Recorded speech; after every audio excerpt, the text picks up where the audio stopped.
자, 문제풀이 한번 들어가 보겠습니다. 참고사항은 그 공지사항이죠. 그 앞쪽에 강의 공지사항에 떠 있듯이, 앞에 15번 문제에서부터 풀어 있는 문제가 있지만, 세법 개정이 된 내용들이 있기 때문에 15번 문제에서부터는 여기서 다시 풉니다. 그러니까 앞쪽에서 15, 16, 17, 18번까지죠. 18번까지, 만약에 공지사항 못 보시고 보셨다 그러시면 그냥 무시하세요. 여기서부터 다시 푼다고 생각하시면 됩니다. 자, 그래서 이번에는 15, 16, 17, 18번하고 출제 예상 문제까지 해서 풀어보도록 하겠습니다. 자, 15번 문항. 다음은 45세 가입자의 연금저축보험에 대한 설명이다. 가장 적절하지 않은 것은 IS 만기 금액과 주택 처분 금액은 없다라고 하게 되면 IS 추가 납입은 없다라는 거죠. 그러니까 1,800만 원까지를 납입한도로 보겠다라는 거예요. 원래 IS의 만기 금액이 있으면 이 IS의 만기 금액은 추가 납입할 수 있죠. 그렇죠. 그러면서 이 금액이 곱하기 10% 최대 얼마? 300만 원 한도로 해서 세액공제 받을 수 있어요. 그렇죠? 근데 이런 부분들이 없다라고 가정하자. 자, 700만 원 한도로 세액공제가 가능하다. 1번. 2번. 보게 되면 연간 납입 한도는 1,800만 원이다. 3번. 최소 납입 금액은 5년이다. 4번. 연간 총 급여액이 500만 원인 경우 세액공제율은 15%, 즉 16.5%다. 5번, 연금은 55세 이후부터 수령이 가능하다. 이렇게 돼 있는데, 한번 내용을 한번 살펴볼게요. 세액공제 한도는 얼마까지 가능하다? 세액공제 한도는 600만 원까지 가능하다. 요게 틀린 거죠. 그쵸? 600까지 가능하다. 가장 적절하지 않은 것은 1번, 1800까지인데, IS 만기 금액이 있으면 더 할 수 있고, 주택 처분 금액 중에서, 요거는 뭐 우리 세법 개정 안 되면서, 우리 교재는 아직 그 7월 달서부터 할 거기 때문에 안 나와 있어서, 그냥 교재 없어도 얘가 넣어놓은 거예요. 헷갈리실까봐 여러분들. 공부 많이 하신 분들은 이것도 생각하실 수 있거든. 그러니까 무시하셔도 됩니다. 최소 5년 납입, 그 다음에 총급여액 5,500만 원인 경우, 그 다음에 4,500만 원인 경우 이렇게 나눠지죠? 그렇게 해서 13%와, 13.2%, 16.5% 다 맞는 얘기입니다. 그 다음에 종합소득 금액이 4,500만 원인 가입자가, 그럼 4,500만 원인 가입자니까 16.5% 적용 대상이죠. 이걸 초과하게 되면 이제 13.2%가 되는 거고, 연금저축보험에 얼마 가입했다면, 매월 400만 원까지 매년 납입했다면, 곱하기 16.5% 적용이 되죠? 세액공제 효과는 얼마? 66만 원. 그래서 세액공제 효과는 66만 원이다.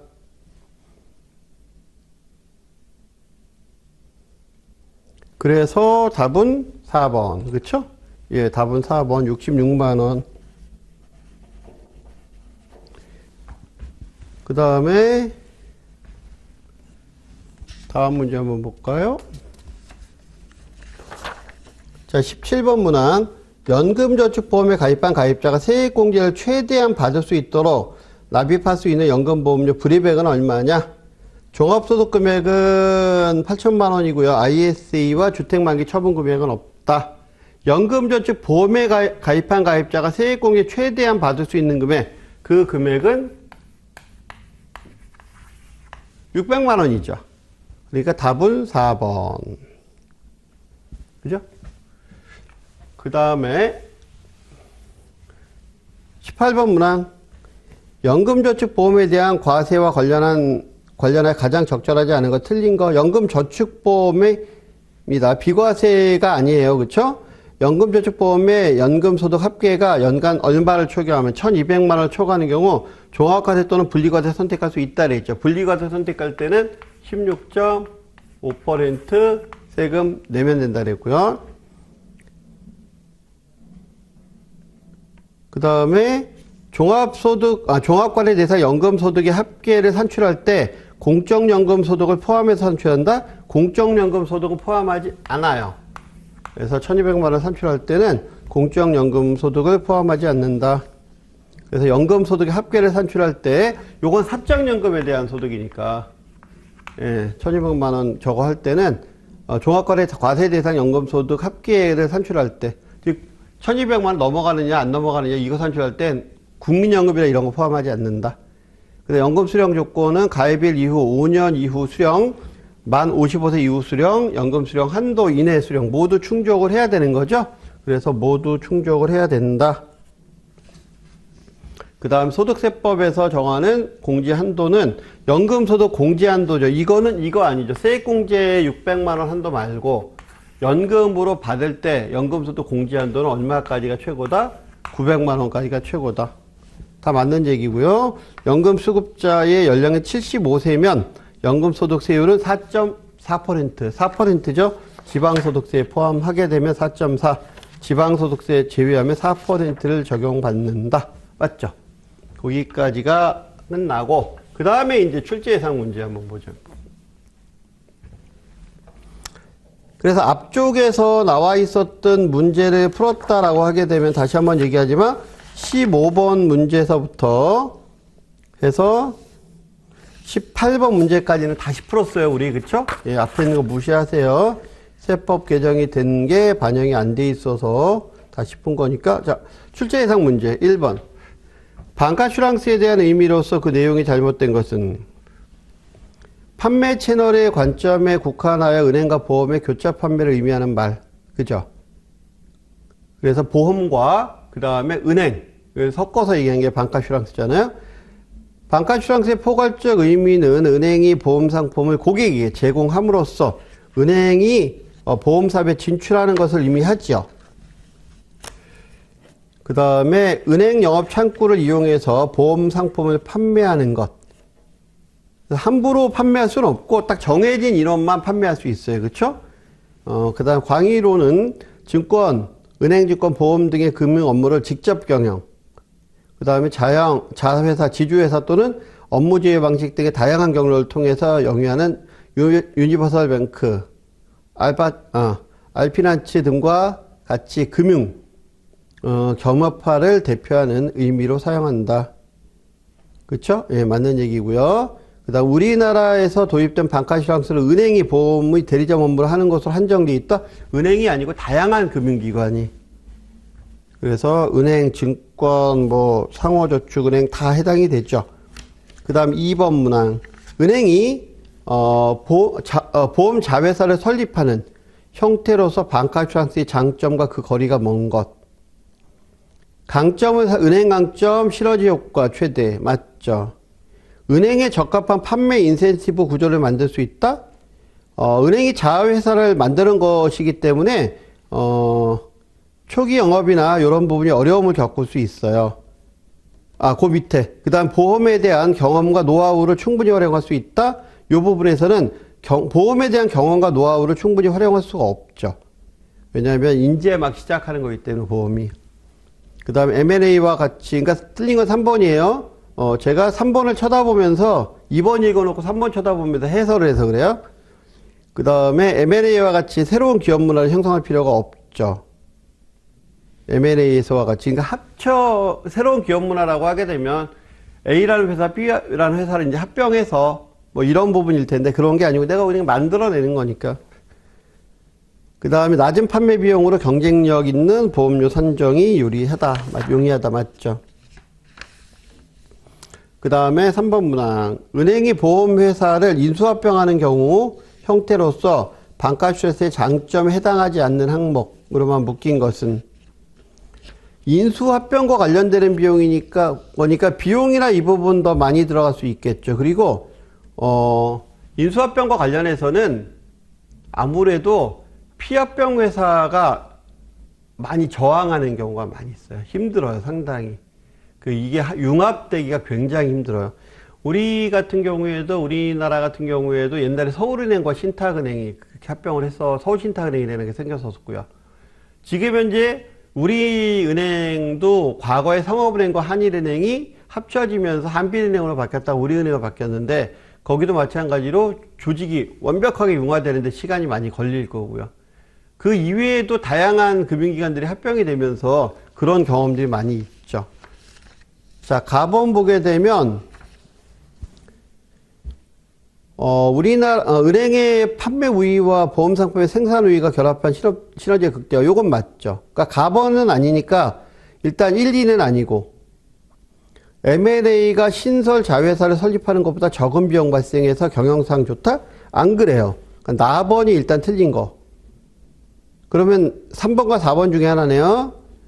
그 다음에 보험 상품과 은행 상품과 상품의 판매가 이루어지므로 효율성이 증대된다. 이 부분은 맞죠. 그 다음에 인수합병 단계 시 보험사의 기존 판매 채널로부터 전폭적인 지원을 받는다? 그렇지 않아요. 굉장한 저항을 받을 수 있어요. 그럼 라번은 틀린 거네요. 마번은 맞는 거게 되겠죠. 그래서 나번과 라번, 답은 3번.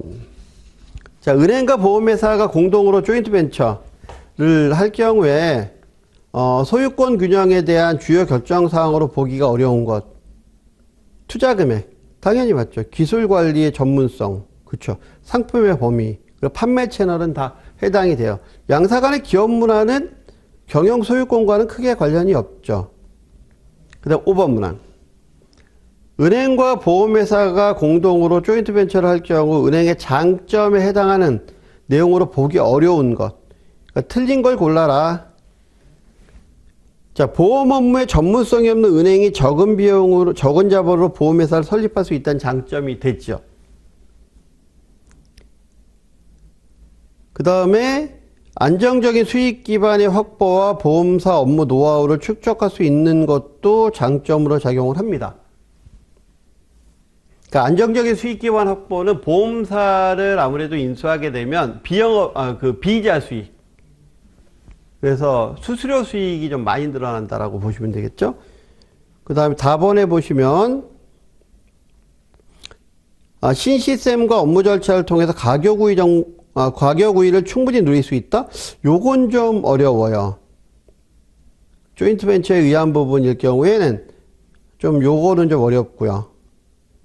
그 다음에 고객 DB가 큰 경우 지분의 확보가 유리하며 중요 판매 채널 통제로 주도권 권한을 확보하게 된다. 그쵸? 그 다음에 은행을 언더라이팅 부분에 대해서도 높은 수익을 누릴 수 있다. 은행은 언더라이팅 업무를 거의 하지 못할 거야, 아마. 이거는 언더라이팅 업무를 할 수 있는 노하우가 없기 때문에 그런 부분은 좀 쉽지 않을 거다. 그러면은 5번의 답은 4번이 되겠죠. 다번과 마번. 6번. 은행권 방카슈랑스 전략 중 단기 전략에 해당하지 아니하는 것은, 그 단기 전략에 해당되는 내용이 아닌 것은, 그러니까 단기 전략이 아닌 것은이죠.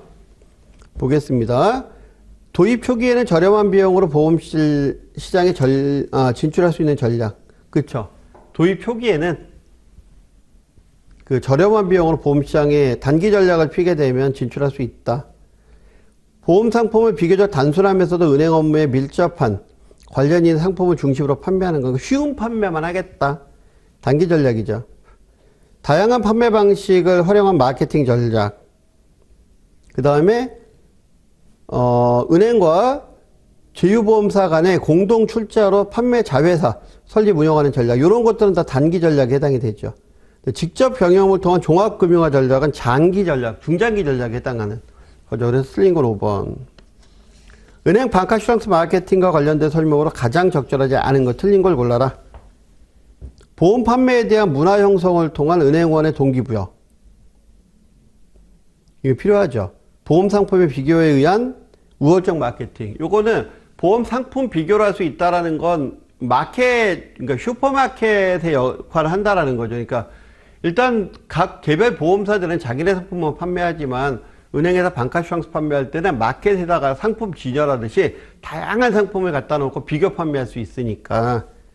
그 다음 선택과 집중에 의한 마케팅이 가능하죠. 그 다음 데이터베이스에 기초한 마케팅이 가능해요. 은행의 그 수많은 고객 데이터베이스를 활용할 수 있다라는 거죠.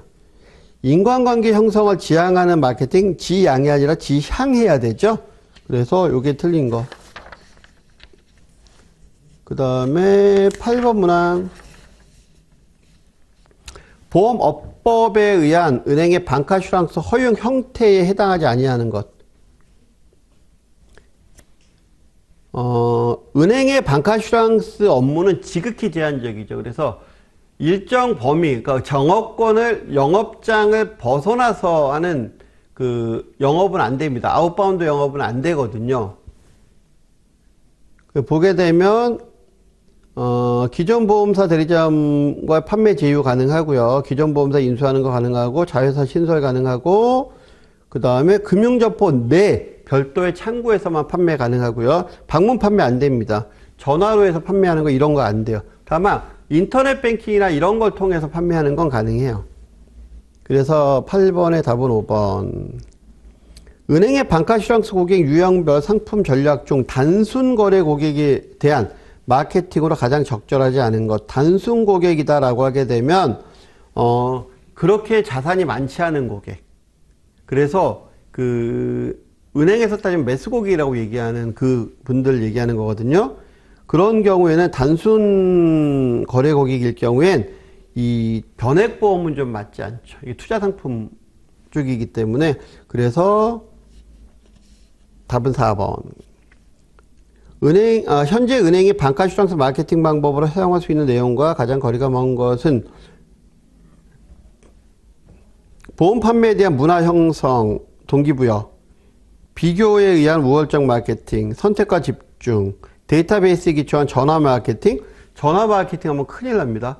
은행에서 만약에 고객님 요번에 새로운 보험 상품 좋은 게 나왔는데 이렇게 얘기하면 이거는 안 되는 거예요. 이건 법에 걸려요. 고객이 내점했을 때, 예, 그때. 그래서 영업장 내에서, 그래서 전화나 이런 걸로 하는 마케팅 안 됩니다. 그 다음 인간관계를 형성을 통한 마케팅이 돼야 되겠죠. 왜냐하면 사람은 가입을 할 때, 그러니까 사람은 상품을 구입을 할 때 무엇인가를 할 때 변화라는 거 하기 싫어하기 때문에 항상 감성에 의해서 접근하고 그리고 나서 해결하고 이성으로 합리화시켜주는 그런 형태의 마케팅을 해야 돼요. 그러니까 당연히 인간관계 형성이 필요하죠. 11번. 보험의 기본적인 특성에 해당하지 않는 것.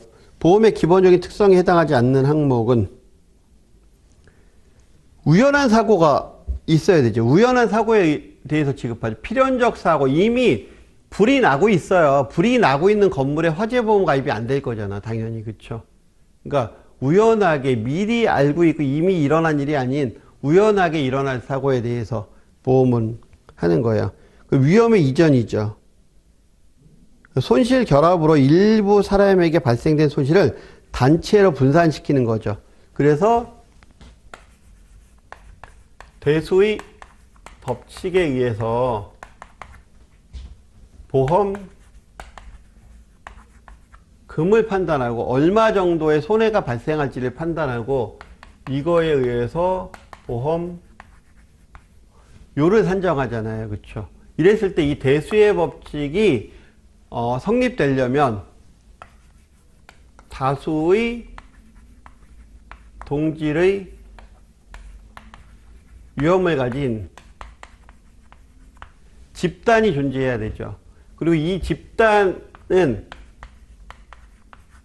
개별 위험을 집단의 위험으로 바꿔주는 역할을 하죠. 그렇죠? 예, 이 부분은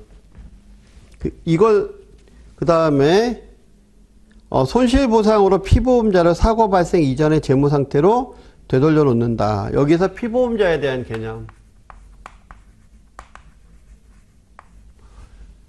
앞쪽에 이론 시간에는 제가 여기까지는 얘기는 안 했는데 이제 문제 풀면서는 여러분들이 헷갈리실 수 있으니까 여기서 풀어드리는 거예요.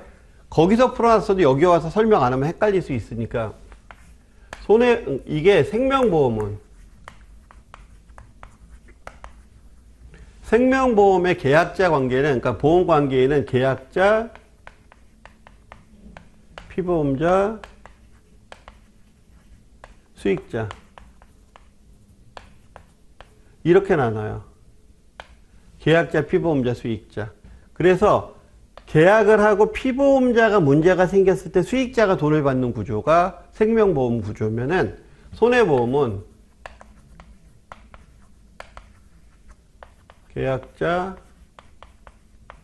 목적물, 피보험자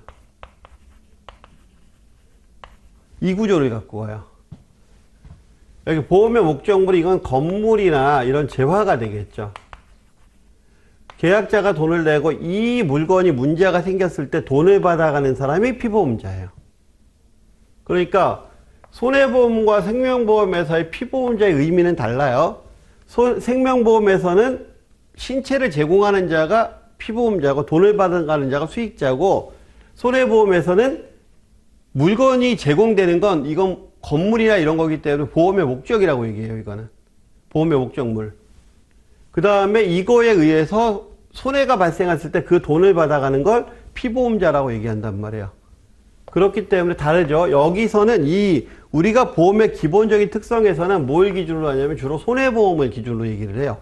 그러니까 물건이 화재가 발생해서 없어졌다 그러면 보험금을 받아서 그 이전 상태로 되돌리는, 그쵸? 예, 그런 역할을 한다. 물론 똑같은 건물을 돌려주진 않지만 재무적 관점에서 과거를 좀 회귀시켜주는, 과거로 그런 부분이다.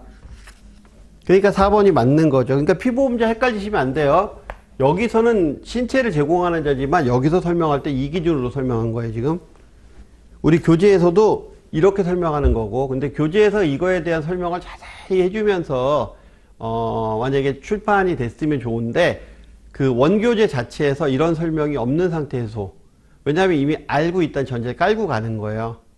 요 정도는 알겠지. 그러니까 그런 교재들이 많잖아요. 그렇죠?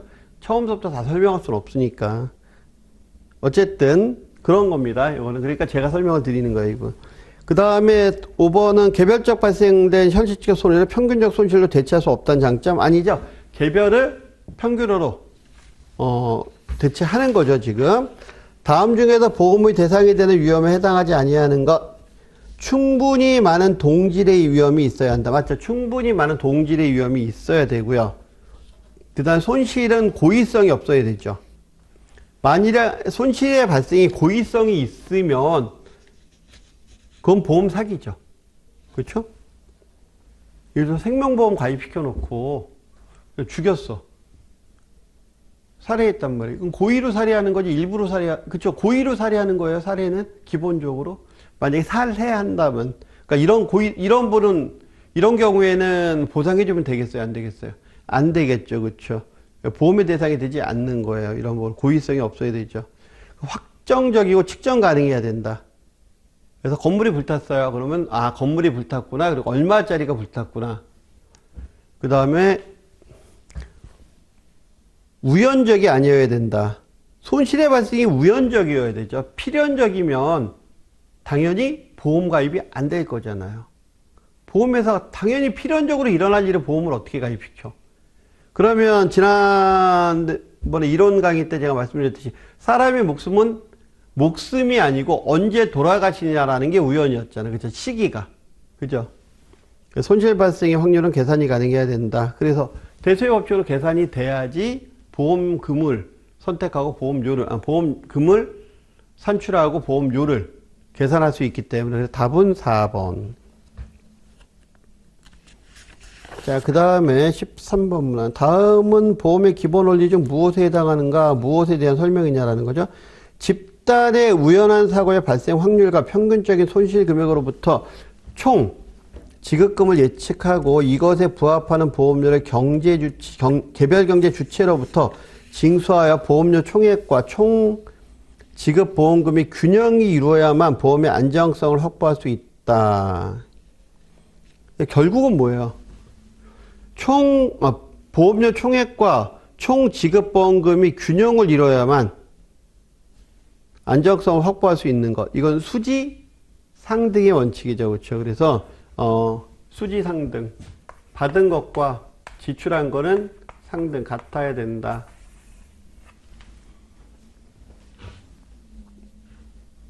그래서 여기 보시면 엄밀히는 조금 더 엄밀히 따져보면은 순보험료 기준이라는 게 맞아요. 우리 교재에서 이제 이렇게 표현하고 있으니까 그대로 한 건데 순보험료 기준이 맞기는 하지. 근데 비용까지 포함하면 비용의 지출까지 포함하면 총보험료 기준이 맞고, 그러니까 이게 틀리다 맞다라는 개념보다는 우리는 그러니까 이게 수지 상당을 몇 가지로 얘기하거든요. 순수하게 보험금만 따질 때는 그다음 비용까지 포함하면 뭐 이런 부분까지 포함이기 때문에 순보험료 기준이다라고도 제가 이제 그 학생 밑에 그 프리에다가는 적어놨지만 그럼에도 불구하고 어쨌든 수입과 지출이 같아야 된다라는 개념으로 따지면 수지상등. 급부반대 급부의 원칙은 뭐였어? 이건 보험회사 입장이고 개인적으로 봤을 때 내가 리스크를 가지고 가는 만큼 보험료도 내야 된다. 그렇죠? 위험한 만큼 보험료 내야지 내가 위험한 것보다 더 많은 보험료를 내지는 않겠다라는 게 급부반대 급부 균등의 원칙이라고 얘기했잖아요. 그렇죠? 그 부분도 같이 알고 있어야 되겠죠? 대수의 법칙은 말씀드렸으니까.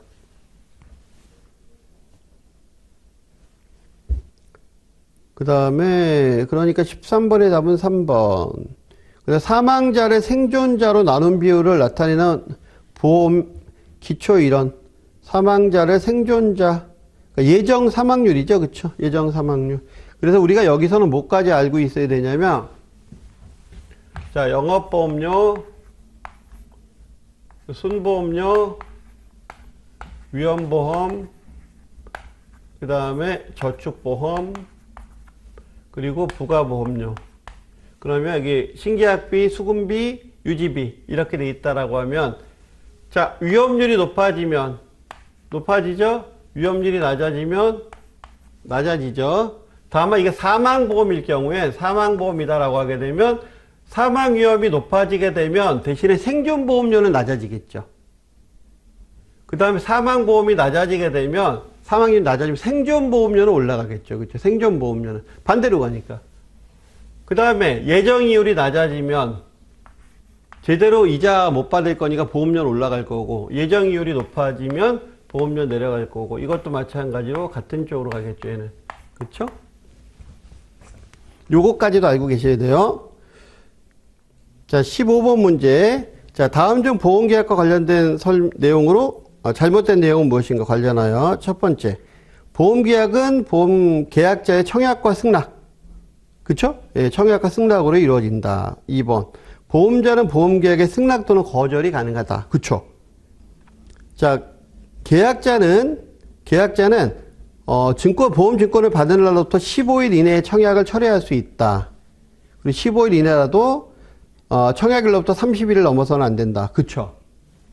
그 다음에 보험계약자가 청약서를 작성하여 보험 영업인에게 전달하는 순간부터 보험 책임이 시작된다. 보험 책임은요, 1회 보험료를 납입받은 때서부터 1회 보험료. 그러니까 요건 틀린 거죠. 그래서 틀린 건 4번.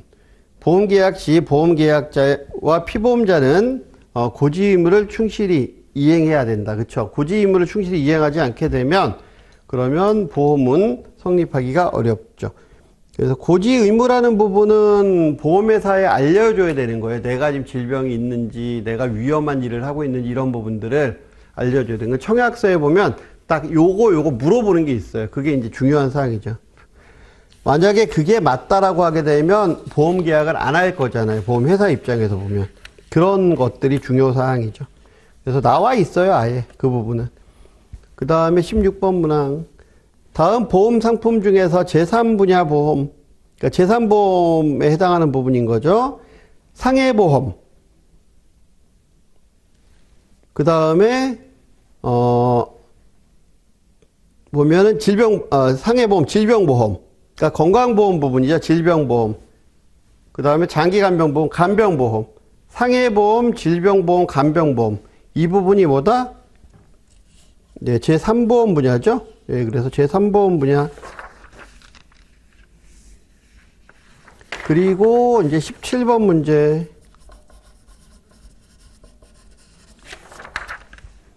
17번 문항을 보게 되면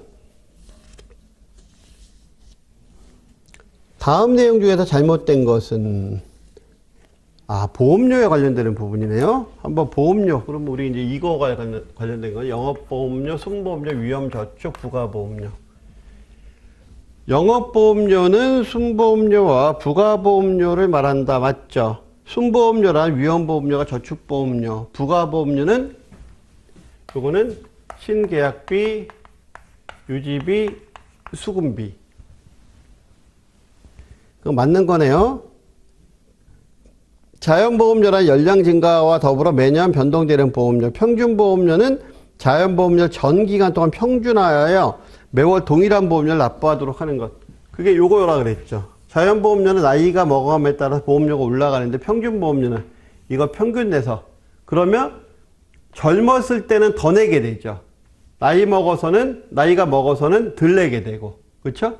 요거만큼을 어떻게 운용을 하게 되면, 운용을 잘하면 보험료가 내려가는 거고, 운용을 못하면 보험료가 올라가는 거고, 뭐 이런 부분도 있다 그랬잖아요, 그렇죠? 근데 어쨌든 평균 보험료는 이렇게 받는 거. 그래서 이거 운용을 잘 못하면 안 되니까 평균적으로 받아야 되니까, 그러니까 어떻게 해야 돼요? 운용을 잘 해야 되겠죠, 그렇죠? 그렇지 않으면 이제 보험금이 줄어드는 상황이 벌어질 수도 있어요. 그렇죠? 이거는 이론적인 부분이고, 실질적으로는 보험료를 더 내라 어떻게 하라 못하니까, 그렇게 되면 오히려 혜택이 줄어드는 부분이 생길 수도 있어요. 금리 연동형 보험 같은 경우에는, 그래 저축보험 같은 경우에 얼마 정도 예상 수령액이지 확정 수령액입니다라고 얘기 안 하는 이유가, 운용 잘못하면 보험료를 못 올리니까 보험금을 덜 주는 거죠.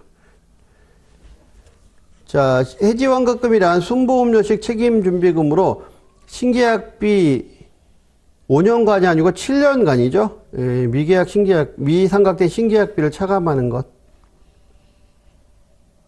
차감한 금액을 말한다. 그래서 미상각된 신계약비 7년. 이제 5년이 아니고, 그 다음에 18번 문항. 아래 보험과 관련된 내용 중에서 잘못된 것은, 아래 보험과 관련된 내용 중에서 잘못된 것은 무엇이냐? 자, 18번 보게 되면, 연금보험의 상속형은, 그러니까 상속형. 우리가 이제, 연금보험 볼 때 상속형이라는 게 있어요, 상속형.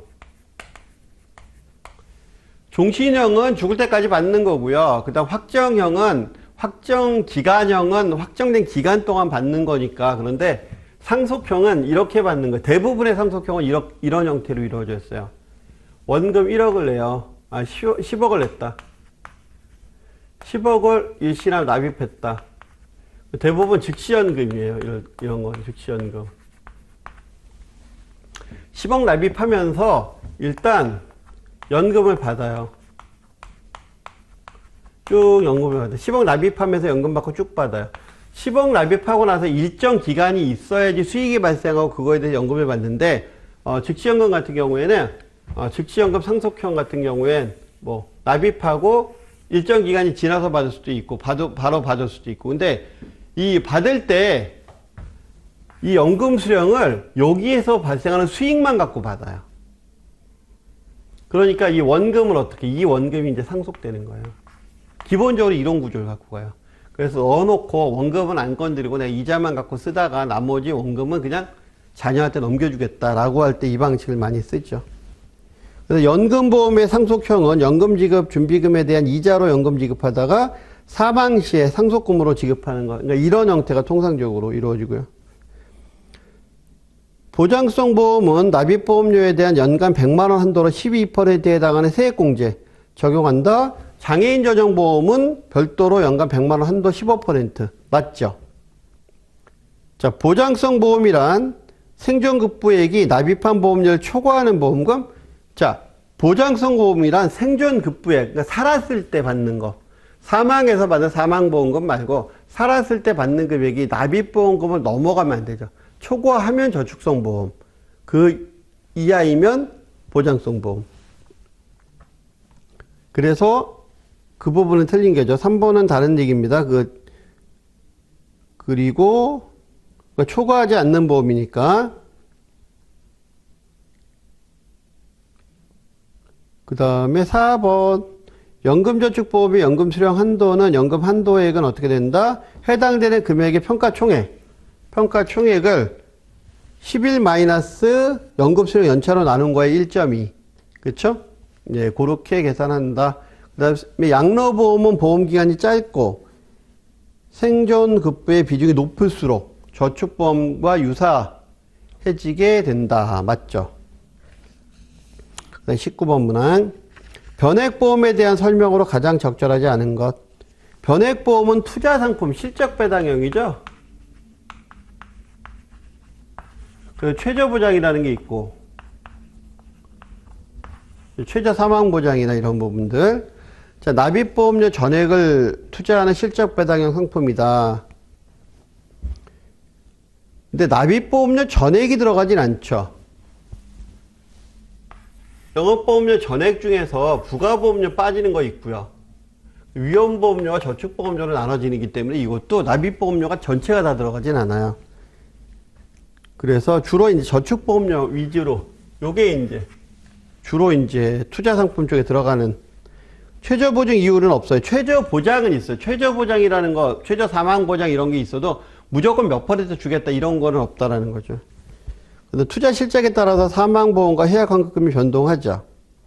원금 손실 가능해요. 그리고 경제 환경에 기민하게 대응하는 자산 운용이 가능하기도 하죠. 투자 상품이나 이런 거 운영하기 때문에 수익 더 보려면. 그 다음에 20번 문제. 생존 시에는 생존보험금, 사망 시에는 사망보험금을 지급하는 보험. 그러니까 죽으나 사나, 죽어도 살아도 받는 보험, 양로보험이라고 얘기했었죠. 생사훈합보험. 그렇죠? 죽어도 1억, 살아도 1억, 뭐 죽어도 2억, 살아도 2억 이런 식으로 생사훈합보험. 답은 3번. 21번 문항. 손해보험과 관련된 주요 용어 중 그 내용이 잘못된 것은? 급격이란 갑작스럽고 격렬한 현상으로 원인에서 결과에 이르는 과정이 원만치 않고 결과의 발생이 피할 수 없을 정도로 급박한 상태. 이걸 급격한 외래의 사고에 의해서. 그러니까 손해보험에서는 급격하고 우연한 외래의 사고를 보장하는 거잖아요.